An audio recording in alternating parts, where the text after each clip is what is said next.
আসসালামু আলাইকুম। পল্লী বাংলার সাপ্তাহিক অনুষ্ঠান ফোকাস স্টুডিওতে আপনাদের সবাইকে স্বাগত। আপনাদের সাথে রয়েছে আমি রুবেল রাজ। প্রতি সপ্তাহের মতো আজকেও আমাদের সাথে রয়েছেন আমাদের একজন বিশেষ অতিথি। আজকে আমরা সেই অতিথিকে আপনাদেরকে পরিচয় করিয়ে দিব। তো আমরা যাব সেই মতি ভাইয়ের কাছে। মতি ভাই, আসসালামু আলাইকুম। আসসালামু আলাইকুম। মতি ভাই, আপনাকে শুরুতেই আমাদের ফোকাস স্টুডিওর পক্ষ থেকে শুভেচ্ছা, কারণ আমি জানি যে আপনি অনেক ব্যস্ত, সেই ব্যস্ততার মাঝেও আমাদেরকে সময় দিয়েছেন। তো আপনি কেমন আছেন? আলহামদুলিল্লাহ ভালো। মতি ভাই, আমাদের অনুষ্ঠানের শুরুতে আমরা একটু কথা বলি যে আপনার নাম মতি, আপনাকে সবাই সালমান শাহর মতি বলে। আর আমরা যতটুকু জানি যে আপনার এই চলচ্চিত্র জগতের যেই ক্যারিয়ার, যে দীর্ঘ সময়, এই সময়ের অনেক বড় একটা অংশ আপনি সালমান শাহ ভাইয়ের সাথে কাটিয়েছেন। যেহেতু তিনি আমাদের মাঝে নেই, আজকে আমরা তার প্রসঙ্গ নিয়ে আপনার সাথে কথা বলবো।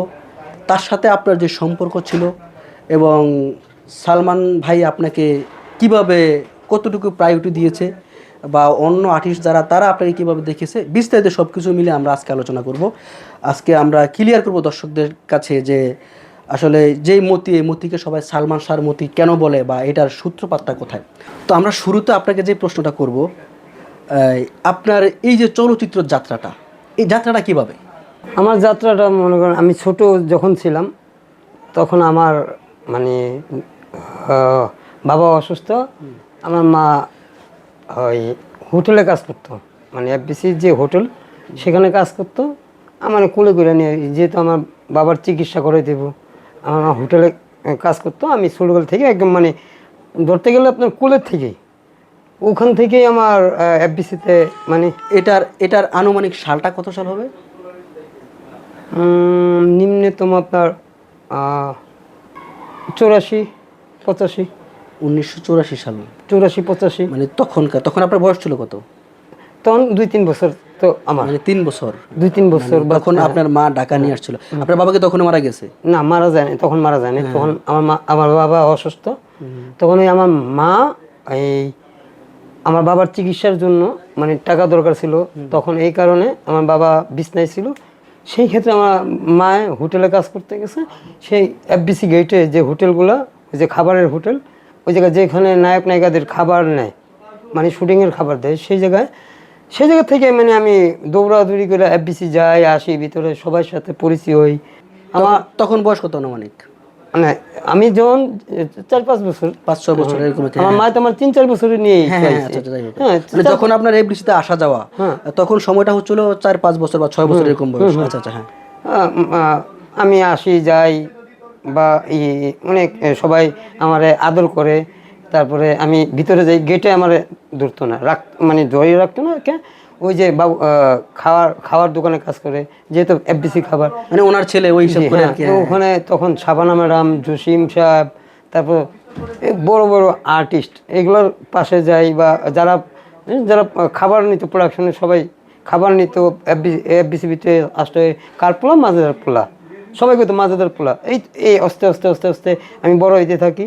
আমার ওই কেউ সিগারেট আনতে দেয়, কেউ এটা আনতে দেয়, এর থেকে শাবানা ম্যাডাম কন, আপনার রাজ্জাক সাহেব কন, সবাই আমার মোটামুটি চিনতে পারে, বা আনোয়ারা ম্যাডাম, নতুন জসিম সাহেব।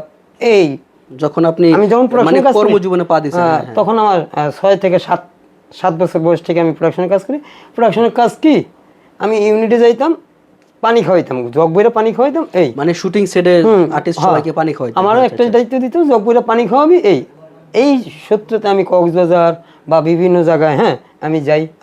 তখন আমি মানে কনভেন্স তো সবাই 80 টাকা পায়, আমাকে সবাই মিললা মানে 20 টাকা দিত, 30 টাকা দিত। তখন আমার ঘর ভাড়াই ছিল 150 টাকা, 200 টাকা। সালমান শাহ ভাইয়ের সাথে আপনার যে প্রথম দেখা বা প্রথম শুরুর সম্পর্কটা কিভাবে হয়েছে, বা তার সাথে আপনার ঘনিষ্ঠতা কিভাবে তৈরি হয়েছে, যদি একটু বিস্তারিত বলতেন। সালমান ভাইয়ের কেমন থেকে কেমন, আমার সর্বপ্রথম কেমন থেকে কেমন যখন এই জন্না স্পটে মহরত হয়, সেদিন গেছিলাম। গিয়া দেখি মানে আমি আবার আরেক ছবির কাজ করতেছিলাম, সেটা হলো আপনার ওই দুনিয়ার বাদশা মনে হয়, না না না, অবুজ ডুটিমন, আমিন খানের। ওখান থেকে অবুজ ডুটিমন। তখন আমি পুরাপুরি প্রোডাকশনে বয় কাজ করি। তখন আমি ঠিক 80 টাকা কনভেন্সেই পাই। তখন ওই যে সোহান ভাই একটা নতুন ছবি করতেছে কেমন থেকে কেমন, আমি সেখানে জলনা স্পোর্টে যাই, জলনা স্পোর্টে গিয়ে দেখি নতুন একটা হিরো আইছে। কে? গিয়া কয় সালমান শাহ। সালমান শাহ নতুন কেনা, সোহান ভাই নাম দিছে। সালমান শাহ নামে একটা ছেলে আইছে, মৌসুমি সালমান শাহ। তখন আমি দেখলাম ওই জায়গায় মহরত মিষ্টি মিষ্টি নিলাম, নেওয়ার পরে তার কয়দিন পরেই মনে হয় 1 মাস পরেই আচ্ছা, যখন সালমান শাহর আবির্ভাব হয়েছে তখন কি মৌসুমীও নতুন, নাকি মৌসুমী তখন একসাথেই, দুইজনে একসাথেই একসাথেই মিডিয়াতে? জি, জি, কেমন মানে থেকে কেমন। দর্শক, আমরা আপনাদেরকে একটা তথ্য হয়তো বা এটা অনেকেরই জানা নাই যে এই মিডিয়াতে চলচ্চিত্র জগতের শুরু সালমান শাহ এবং মৌসুমী শুরু একসাথেই। একসাথে, হ্যাঁ, এটা একটা গুরুত্বপূর্ণ একটা পয়েন্ট। হ্যাঁ, তারপরে হ্যাঁ, তখন মৌসুমি আর সালমান শাহ দেখার পরে তার 6 মাস পরে না, 5 মাস পরে না, 4 মাস পরেই অন্তরে অন্তরে সাইনিং, মানে সালমান ভাই আর মৌসুমি অন্তরে অন্তরে সাইনিং করে, অন্তরে অন্তরে সাইনিং করে। সেক্ষেত্রে আবার পাশে গিয়া আরেক ছবি সাইনিং করে, কে? এই স্নেহ। গ্লাস দিয়া সালমান ভাইয়ের পানি দিতে গেছি, সালমান ভাই দেখে কয় এটা কে এত পিচ্ছি কাজ করে, মানে কি করো? আমি প্রোডাকশনে কাজ করি। কয় তুমি কি পারো? কত দিকে তোমার আজ থেকে প্রোডাকশনে কাজ করলে তুমি আমার দিকে খেয়াল খেয়াল রেখো, আমি তোমার দিকে খেয়াল রাখি। এই শুরু, মানে এই 3 দিনেই আমার সাথে তার সম্পর্ক হয়ে যায়। আয়সা কয় মতি কই, মতি আমার সামনে থাকো, এত বড় জগ আঙ্গাইতে পারো, আসো আসো। প্রতিটা মানে যতগুলো ছবি সাইনিং করছে সব ছবি দিয়ে সালমান ভাই আমার কইতেছে, এই সব ম্যানেজারই বলতেছে ওই যে প্রোডাকশনের মতি আছে ওরে রাখেন সাথে। এই আমার মানে সালমান ভাই সেটে আসে, আমি লুংরাভাবে চলি, আমার নিজের হাতে সালমান ভাই নিজের হাতে গুছো করায় দেয়, খাওয়ায় দেয় এই শুরুর থেকেই। এমনকে চুলগুলো এমন আটা আটাকে মেকআপ রুমে নিয়ে যখন শর্ট থাকে না, মৌসুমী ম্যাডামের শর্ট, তখন মেকআপ রুমে নিয়ে আমার গুছো করায় নিজের তৈলা দেয়, গুছো করায় দেয়। এই থেকে আমার সম্পর্ক, আমার আদর করা, তারপর আপনার আশা ভালোবাসা, আউটডোর যাওয়া, বিভিন্ন জায়গায় আউটডোরে গেলেও তার সাথে থাকতাম, তার হাতেরটা খাইতাম। বিভিন্ন প্রোডাকশন বয়রা কইতাম, ম্যানেজাররা কইতাম, তো এই হিরোর রুমে কী করস? অন্তরে অন্তরে করলাম আমরা টেকনাফে গেছি, টেকনাফে গিয়ে করলাম ওই আমরা এই কি নাফ হোটেল, যেটা নাফ হোটেলে সালমান ভাইয়ের রুম, ওই নাফ হোটেলে গেলাম, আমি সালমান ভাইয়ের রুমে রয়েছি ছিলেন? হ্যাঁ, সালমান ভাইয়ের হোটেলে রয়েছি। এখান থেকে আমরা সেন্টমার্টি, মানে বাংলাদেশের সর্বপ্রথম গেলাম সেন্টমার্টি। কোনো সিনেমার শুটিং যদি যায় সেটা অন্তর অন্তরে, যে ভালোবাসিয়া গেলাম ফাঁসিয়া, হ্যাঁ, তারপর যে জনপ্রিয় সিনেমা। হ্যাঁ, ওই ওই অন্তর অন্তরে ধরতে গেলে দ্বিতীয় ছবি তার, মানে রিলিজ হয়েছে দ্বিতীয় ছবি, সাইনিংও করছে দ্বিতীয় ছবি। ওখান থেকে আমার আরো বেশি সম্পর্ক, আদর বা ভালোবাসা। হ্যাঁ, মানে ধীরে ধীরে হচ্ছে হলো যে একটা মায়ার বন্ধন তৈরি হয়, সেটা আপনারা তার প্রতি হয়ে গেছে। দর্শক, আসলে হচ্ছে হলো, আমি একটু বলে রাখি, একজন হিরো, একজন সিনেমার হিরো মানেই কিন্তু হচ্ছে হলো তার আলাদা সিকিউরিটি, আলাদা রুম, পার্সোনালিটি, সব কিছু আলাদা। কিন্তু সালমান শাহ বিশেষ করে এই যেই আমাদের এখন অতীতে আছেন, তাকে সে এমনভাবে গ্রহণ করেছে যে একটা প্রোডাকশন ভয়, শুটিং সেটে কিন্তু হচ্ছে হলো সবচেয়ে নিচু পদের যে লোকগুলো থাকে তাদের ভিতরে হচ্ছে হলো প্রোডাকশন বয় যারা থাকে তারাই মূলত, তারা তাদের দেখাশোনা করে, বিভিন্ন খাবার তাদেরকে দেয় বা চা পানি যা লাগে এগুলো তাদেরকে সরবরাহ করে। তো সেই জায়গা থেকে একটা ছেলেকে তার মতো করে তৈরি করা, তার মতো করে সে তাকে কাছে ডেকে নেওয়া, এটা কিন্তু আমি বলতে পারি যে একটা হিরোর বিশেষ এবং আলাদা একটা গুণ। এরপরে যখন হচ্ছিল সালমান ভাইয়ের সাথে আপনার সম্পর্ক, এই যে ক্লোজ যে সম্পর্ক, দেখাশোনা, বা এই যে যেখানে যায় সে আপনাকে নিয়ে যায়, আপনার কাছে ছাড়া সে অন্য কোনো প্রোডাকশন বয় বা কাউকে কাছে ডাকে না, এই পর্যায়ক্রমে আমরা একটা ঘটনা প্রচলিত বিভিন্ন পত্রিকায় বা বিভিন্ন টেলিভিশন বা বিভিন্ন সাক্ষাৎকার আমরা দেখেছিলাম যে সালমান ভাই নাকি কোনো একটা সময় আপনাকে বলেছিল যে তুই টেনশন করিস না, তোকে আমি গুলশানে একটা বাড়ি করে দিব। এই কথাটার কতটুকু সত্যতা আছে, বা সেই কথাটা তিনি কোন প্রসঙ্গে আপনাকে বলেছিল? সত্য কথা বলতে কি, এটা আমি তো তখন হাতিঝিল, ওই যে এখন তো হাতিঝিল মোড়, তখন তো হাতিঝিল মোড় ছিল না, এটা ছিল জিল, মানে বাসপট্টি। হাতিঝিলে আমার একটা কথা মনে পড়ে যে আমার এক সিনেমার সময় আমার জ্বর ছিল, 5-6 দিন দেখে না সালমান ভাই। সালমান ভাই কার থেকে নাম্বার নিয়ে, বাসার নাম্বার নিয়ে বাসায় গেছে, এই বস্তিতে। আপনার বাসায় গেছে? জি, আচ্ছা আচ্ছা। রাতের 12টার দিকে, তখন 12টার টং ছিল ওই জায়গায়, যে টঙের উপরে ঘর ছিল, মানে মানে নিচে ময়লা ময়লা আবর্জনা ছিল, উপরে টং, হ্যাঁ হ্যাঁ আচ্ছা, আচ্ছা। টঙের উপরে ঘর ছিল। ওই টং মানে গাড়ি রেখা তখন বললাম গাড়ি কিনছে যে আপনার ডানা গাড়ি যেটা, এটা ওই গাড়িটা কিনছে। ওই গাড়িটা রাস্তায় রেখা আমার বাসায় গিয়া আমার দেখা জ্বর, আমি জানাইলাম না কে, কাউরে দিয়ে খবর দিলাম না কে, সে আমার বুকে নিয়ে ধইরা তারপরে আমার মাথায়, আমার পাশে জলপট্টি ছিল ওইটা চিপা দিয়ে আমার মাথায় মানে জলপট্টি দিয়া, হ্যাঁ জলপট্টি দিয়ে আমার চুমা টুমা দিয়া বলছে কালকে থেকে তুই কালকের ভিত্তি সাইরে যাবি, কালকে থেকে আমার খোঁজখবর নিবি। আমার মার হাতে 1,000 টাকা দিয়া, আর আমার মারের মানে ভাইয়া তো একটু তখন তো 1,000 টাকা অনেক অনেক টাকা, হ্যাঁ হ্যাঁ হ্যাঁ, আচ্ছা। ভাইয়া তো একটু পোলাপাইন টাইপের। আমার মারে কথা তুমি আগে বলো না কেন, তোমার মানে বাচ্চারা যেমন করে না এমনিও, মানে সালমান ভাই আসলে এই যে মানুষরে ওই ওই যে ইয়া রুমাল দিয়া এইভাবে মারা, চিমনি মারা, চোখ ধরা, এইটি দুষ্ট, করতো। হ্যাঁ, একটু দুষ্ট আবার গাড়ি গাড়ি দিয়া ব্রেক করা সামনে, মানে এমন দুষ্টামি করতো। মারে কইতো ও এখন বলো কে, আমার গিয়ে বলতে পারতো না, দুষ্টামি করে এটা বললো। মতির আমি চিকিৎসা করো, আমি দেখতেছি। সে পরের দিনই আমার জ্বর ভালো হয়ে যায়। আমি 2 দিন পরে যাই, কি জ্বর ভালো হয়েছে, এরপর থেকে আমার তোর তো তুই এই বস্তিতে থাকস, এই বস্তিতে থাকার দরকার নাই। আমি তখন চাওয়া থেকে পাওয়ার শুটিং, আমরা শুটিং করতেছি রানিং চাওয়া থেকে পাওয়া, তারপরে আনন্দ অশ্রু, এই ইয়ে কি বুকের ভিতরে আগুন, আমরা 4-5টা ছবি। তারপরে এর ভিতরে মন মানে না, আমি তোমারই, এগুলো মানে তখন তো সালমান শাহ আমি খুব তোমারই, মানে হ্যাঁ, সুপারহিট। যেগুলো রিয়াজ ভাই করছে, আমি তোমারই, শেষ ঠিকানা, একসাথে সালমান ভাইয়ের অনেক ছবি। কন্যাদান, কন্যাদান তো অনেক আগে রিলিজ হয়েছে। শাবানা ম্যাডামের নিজের নায়িকা, শাবানা নিজের ছবি।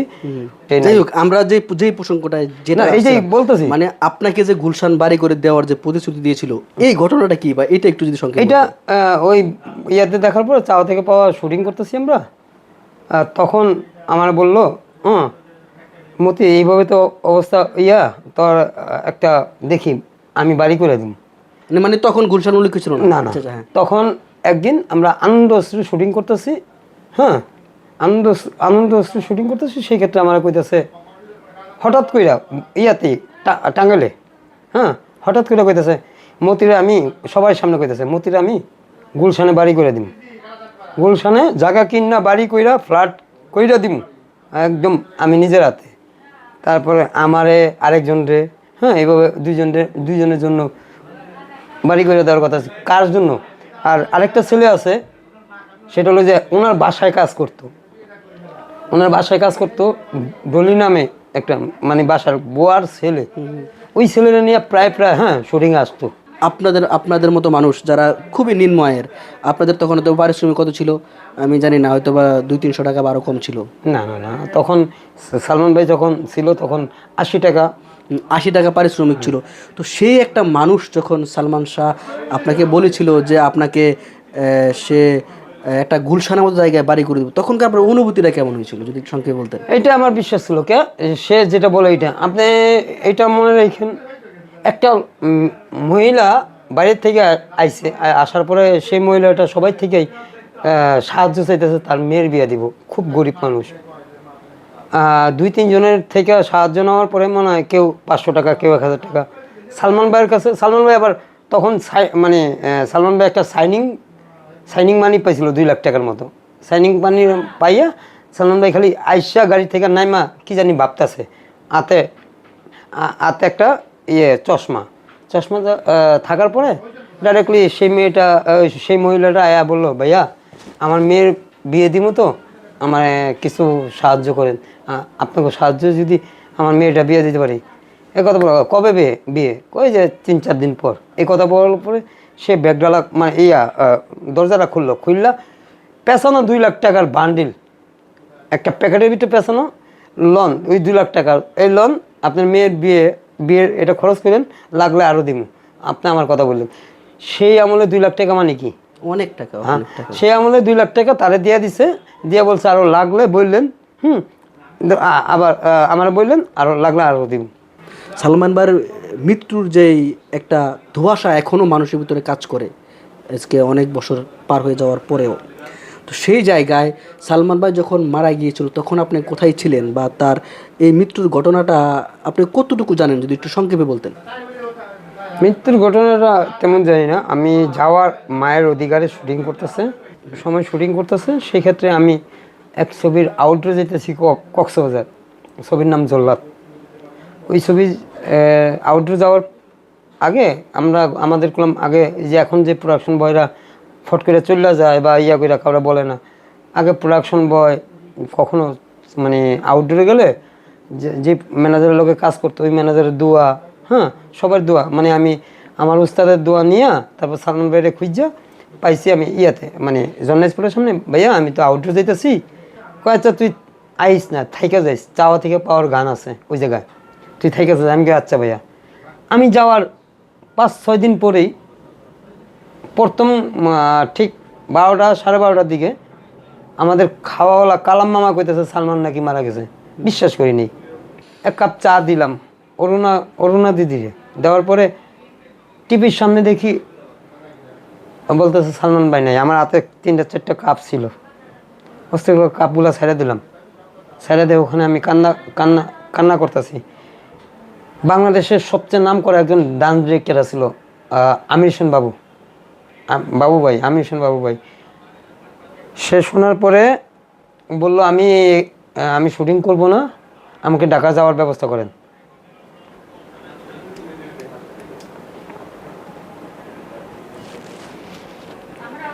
আমার ঢাকা যাওয়ার ব্যবস্থা করেন। আমির হোসেন বাবু ভাই তারে ঢাকা আইতে দিব না। বাবু ভাই দর্শক, আমি আসলে কি বলবো, আমার আসলে শরীরটা শিহরে উঠেছিল। একটা মানুষের প্রতি কতটুকু ভালোবাসা থাকলে যে যখন তার এখনও এই যে আজকে 20 বছর পরেও তার মৃত্যুর খবর বা সেই কথাটা 20 বছর না 30 বছর, হ্যাঁ প্রায়, হ্যাঁ যেটাই হোক, এই মানুষটা কান্নায় ভেঙে পড়ে এখনও। তো আসলে একটা মানুষের প্রতি ভালোবাসাটা কিন্তু এইভাবেই জন্মায়, ঠিক আছে। তো আসলে আমি দুঃখিত আপনাকে আসলে আপনার পুরনো দিনের যে কথাগুলো মনে করিয়ে দেওয়ার জন্য। তারপরও আমরা দর্শকদের উদ্দেশ্যে বিষয়টা ক্লিয়ার করার জন্য আমরা একটু আসলে এই প্রশ্নগুলো আপনাকে করছি। তো তারপরে আপনি কিভাবে আসলেন বা তারপর আমির হোসেন বাবু ভাই সে মানে পার্টি যাইতে দিব না। আমির হোসেন বাবু ভাই সে একটা মাইক্রো নিল, সেও পাগল হয়ে গেছে গা, মানে ইমন নাই সালমান নাই আমি থাকবো না, সে পার্টি দিবে না তাকে, মানে কোনো টিকিট দিবে না। সে বাজারে গিয়া একটা মাইক্রো ভাড়া করে এক কাপড়ে চলে এলো, এক কাপড়ে সে চলে এলো। আমি বললাম ভাই আমার নিয়ে যান। সে মানে তার মা তার বিটে মানে সে কেমন হইলে মানে সালমান মারা গেছে, আমি সালমান সেগুলো পায় নাই, সেও পায় নাই, আমিও।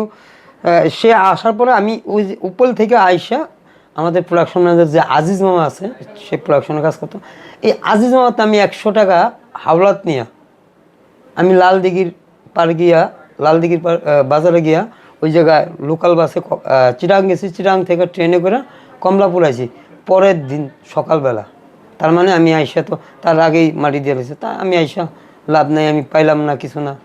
আমি 4-5 দিন টানা আমার মা আর আমি খাই না। আসলে মানে আপনার যখন একটা মানুষ ধীরে ধীরে আপনার অনেক প্রিয় হয়ে ওঠে, তো ওই প্রিয় মানুষটাকে কিন্তু শেষ বিদায়ের সময় বিদায় দিতে না পারাটা কিন্তু অনেক বড় কষ্টের। আসলে এই কষ্টটা ওইভাবে কাউকে বোঝানোর মতো পরিস্থিতি থাকে না। তো আসলে যেই মানুষটা একটা ছিন্নমূল মানুষ ছিল, যে রাস্তায় বড় হয়েছে এক কথায়, সেই মানুষটা একটা মানুষের ভালোবাসায় সে নিজেকে একটা জায়গায় নিতে পেরেছে। দেখেন একটা সম্পর্ক কোন জায়গায় গেলে যে সে তার মা বলতে পারে যে সে তার বড় ছেলে এবং সালমান ভাই তার বড় ছেলে এবং মতি ভাই তার ছোট ছেলে। তো আসলে এটাই মনে হয় ভালোবাসা, এটাই মনে হয় পারিবারিক মায়ার বন্ধন। তো মতি ভাই, আমরা এখন একটা প্রসঙ্গে যাব। যেহেতু সালমান শাহ ভাই মারা গিয়েছে, তার মৃত্যুর যেই ঘটনাটা সেটা নিয়ে কিন্তু একটা বিষয় মানে ধোঁয়াশা রয়ে গেছে যে এটা কি হত্যা নাকি আত্মহত্যা। এই বিষয়টা মেবি আমরা এখনও ওইভাবে ক্লিয়ার হতে পারি নাই, ঠিক আছে। তো আপনি তো খুব কাছ থেকে সালমান ভাইকে দেখছেন, খুব কাছ থেকে। আমার মনে হয় যে তার পরিবারের লোকজনের পরে মনে হয় আপনি তাকে খুব কাছ থেকে দেখছেন, জানছেন। তো সেই জায়গায় আপনার কি মনে হয় যে সালমান ভাই কি আত্মহত্যা করেছে নাকি তাকে কেউ, আমরা কারো নাম উল্লেখ করতে চাই না, আমরা কারো প্রসঙ্গ আনতে চাই না, আমরা শুধু এইটুকু ক্লিয়ার করতে মানে হতে চাই যে আপনার ধারণাটা কি, যে সে কি আত্মহত্যা করতে পারে নাকি সে তাকে কেউ কৌশলে তার যে অবস্থান, তার যে নাম খ্যাতি ছিল সেটা সরিয়ে দেওয়ার জন্য, বা বিস্তারিত আপনার কি মনে হয়? আমি যদি বলি আত্মহত্যা করুক, হ্যাঁ, বা কেউ মাইরা লাগ, মানে মাইরা লাইছে, দুইটাই করলাম, হ্যাঁ, একটাই দায়ী, সেটা হলো তার ওয়াইফ, সবচেয়ে বড় দায়ী। যেই কারণে হোক, তার ওয়াইফ তো সবার আগে, তার ওয়াইফ দায়ী। ঝগড়া কইরাও হোক মারা গেছে, আত্মহত্যা করছে, বা হেরা মারা লাইছে, 1 নাম্বার দায়ী হলো সেই, মানে এইটা আপনার ধরে নেন। যাই হোক দর্শক, আমরা আসলে এটার ন্যায় অন্যায় বা কে প্রকৃত দোষী সেটা খুঁজে বের করার দায়িত্ব হলো আদালতের। তো আমরা চাইবো যে সালমান শাহ যে বাংলাদেশের একজন জনপ্রিয় সুপারস্টার ছিল তখনকার আমলে, এখনও তার লাখো দর্শক রয়েছেন। তো সেই জায়গায় সবারই প্রত্যাশা যেন সালমান শাহর এই এই হত্যার ঘটনাটা প্রকৃতভাবে তদন্ত করে সামনে আনা হোক। আমরাও চাই যে প্রকৃত ঘটনাটা যাচাই করে যারা দোষী, বা যদি তাকে কেউ খুন করে থাকে, যেটাই হোক না কেন, আমরা চাই এই মামলার সমাধান, এবং যদি কেউ খুন করে থাকে তাদের উপযুক্ত শাস্তি হোক। এটাই দেশের জনগণ, সাধারণ জনগণ, তার ভক্ত শ্রোতা যারা আছে তাদের সবারই কিন্তু এই একটাই চাওয়া। তো যাই হোক, আমরা এই প্রসঙ্গ থেকে বের হয়ে আসি। মতি ভাই, আমরা এখন আপনার বর্তমান প্রসঙ্গে আসব। যেহেতু সালমান ভাই মারা গেছে অনেক বড় একটা সময়, এখন পর্যন্ত আপনি এই চলচ্চিত্রে আছেন, এই মিডিয়াতে আছেন, আর তখনকার চলচ্চিত্রর কাজের যে ধরন, বর্তমান ডিজিটাল যুগের কাজের যে ধরন, সেটা হয়তো বা অনেকটাই পার্থক্য, যেটা হচ্ছিল যুগের সাথে তাল মিলিয়ে চলতে হয়, যেটা বলা হয় আর কি। তো সেই ক্ষেত্রে প্রথম আমার যে প্রশ্নটা, আপনার যে মানে গুলশানে বাড়ি থাকার কথা ছিল সেটা হয়নি, কারণ সালমান ভাই মারা গিয়েছে, আর সেটা হয়নি। তো সেই জায়গায় এখন বর্তমানে আপনার অবস্থান কি, আপনি কতটুকু ভালো আছেন, বা পারিবারিকভাবে, আর্থিকভাবে? আর্থিকভাবে মানে তেমন নাই। আর আহ, মানে খোঁজ খবর মতো নেওয়ার মতো তো কেউ নেই যে খোঁজ খবর নেয়। শাবনুর আপ্পা মাঝে মাঝে খোঁজ খবর নেয়, ফোন দেয়। তো যাই হোক, হ্যাঁ, আমরা আচ্ছা, আপনার আপনার সাথে কি সালমান ভাই মারা যাওয়ার পরে তার পরিবারের কারোর সাথে এভাবে কথাবার্তা হয়? এমনি কারোর সাথে কথা হয় না, শুধু তার মার সাথে কথা হয়। তার মায়ের সাথে আপনার জি, কথা হয়? দেখি। আচ্ছা, তাহলে আমরা দর্শক, আমরা একটু চেষ্টা করব যে সালমান ভাইয়ের মায়ের সাথে মতি ভাই একটু কথা বলবে। সেটা যদি উনি ফোন ফ্রি থাকে, ফোনটা রিসিভ করবে, আমরা দেখি একটু কথা বলতে পারি কিনা।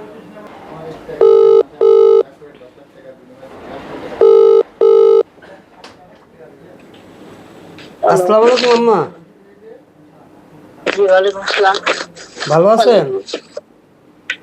আছি আলহামদুলিল্লাহ, আমি এতে কাছে আছি। বলো। কি অবস্থা আপনার? এই জন্যই খবর নিলাম। না, ভালো আছি। বললাম যে এতে কাছে আছে, ওই জন্য ফোন ধরতেছি না আমি। ও, তাহলে পরে দিব আম্মু। আচ্ছা, কোনো অসুবিধা নাই তো? কোনো বাড়তি কোনো দরকারই কিছু না তো?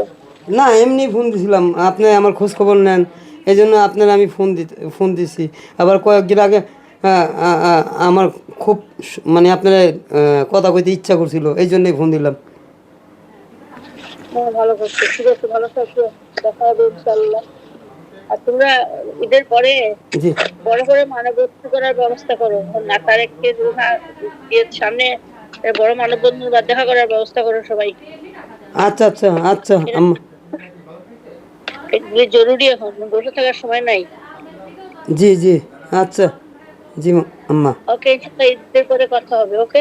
জি, আসসালামু আলাইকুম। ওয়ালাইকুম আসসালাম।